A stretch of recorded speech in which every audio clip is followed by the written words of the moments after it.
What if I told you that 90% of shooters, including many airgun and PCP enthusiasts, are sabotaging their accuracy with every single trigger pull?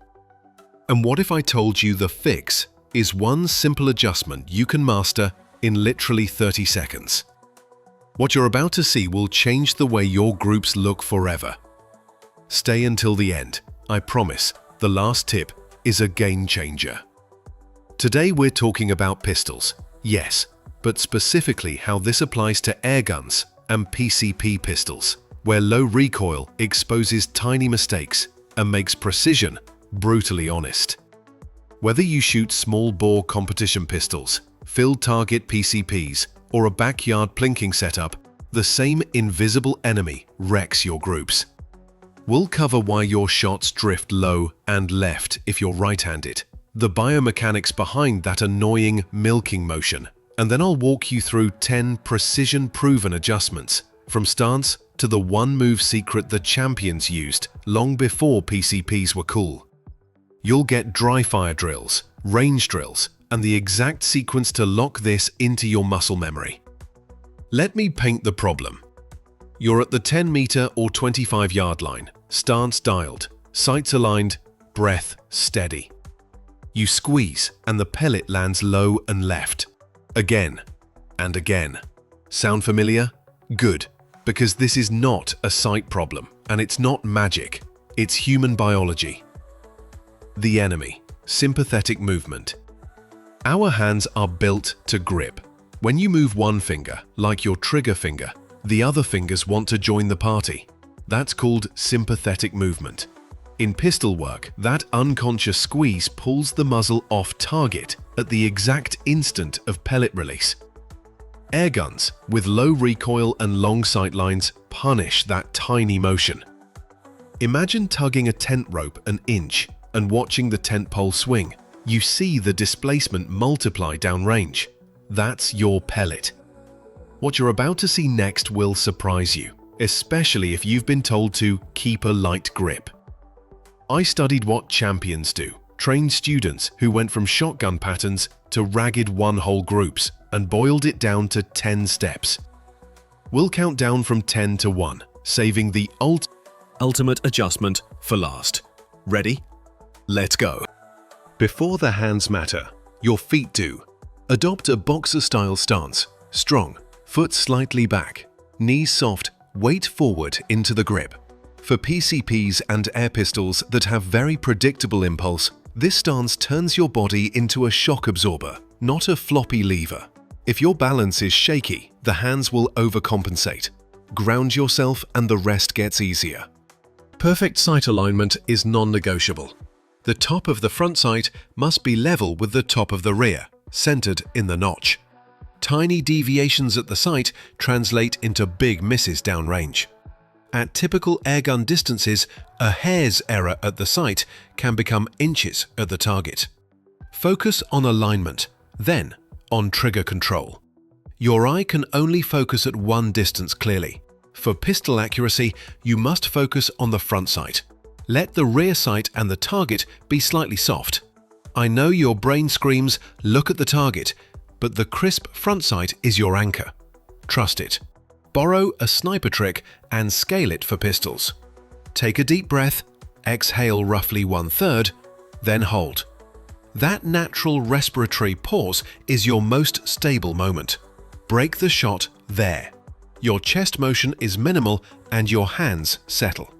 This is especially effective with PCPs, where trigger weight can be light and timing everything.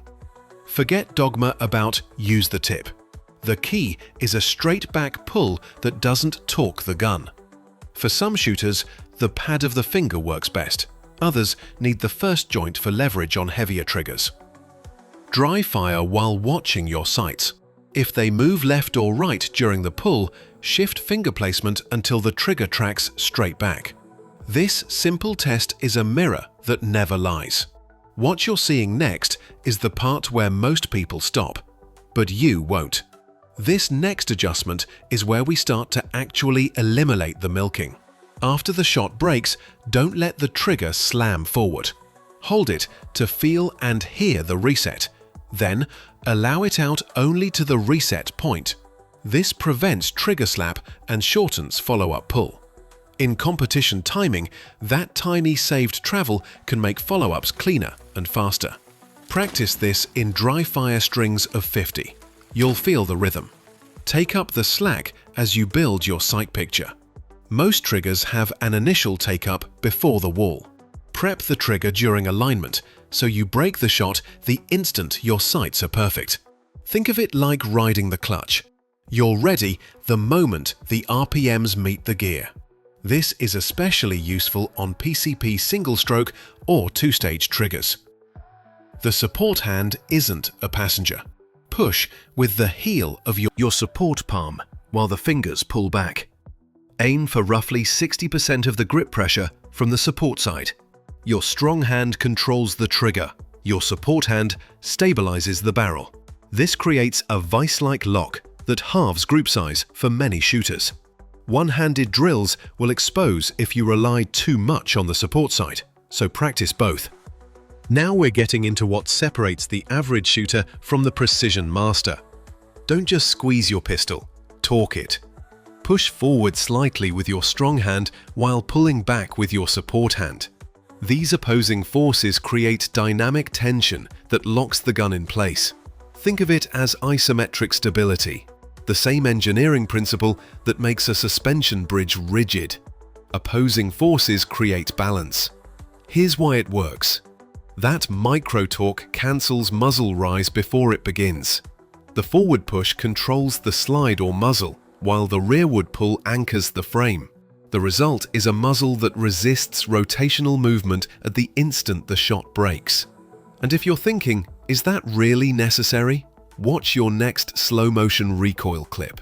You'll see the muzzle lift and twist without torque, and stay laser straight when you apply it.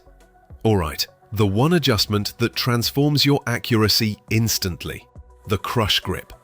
Grip your pistol as hard as you possibly can with every finger except your trigger finger.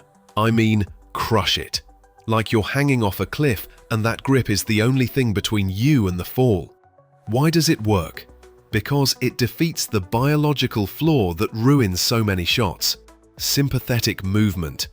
When you grip lightly, 40 to 60% like many instructors preach, your other fingers have room to move. When your trigger finger flexes, the rest of the hand wants to join the party. That tiny sympathetic contraction pulls the muzzle off target, typically low and left for right-handers. But when those fingers are already at maximum contraction, they can't move any further. They're locked. That isolates your trigger finger so it can pull straight back without dragging the rest of the hand with it.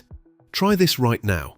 Make a relaxed fist and move your trigger finger. Feel the others twitch? Now squeeze that fist as hard as possible and move your trigger finger again. The other fingers stay still. That's the magic. This isn't a new trick. It's old-school wisdom confirmed by modern biomechanics. Bill Jordan, the legendary quick-draw champion, taught it decades ago. Rex Applegate trained World War II commandos with what he called the convulsive grip. And modern competition legends like Rob Latham still teach it today. Grip as hard as you can, unless your hand starts to tremble. And that faint shake is nothing compared to the massive shot displacement caused by milking the grip. The beauty of the crush grip? You'll see improvement after the very first magazine. Day 1, your groups shrink. Week 1, the grip feels natural. Month 1, your hands apply it automatically. By month 3, you'll wonder how you ever shot without it. Remember, there are 1,000 ways to miss, but this one adjustment guarantees you hit true. If this helped tighten your groups, drop a comment with your results. I read every single one, and your progress stories fuel this channel. Subscribe to Gun Insights for weekly accuracy secrets your competitors don't want you to know.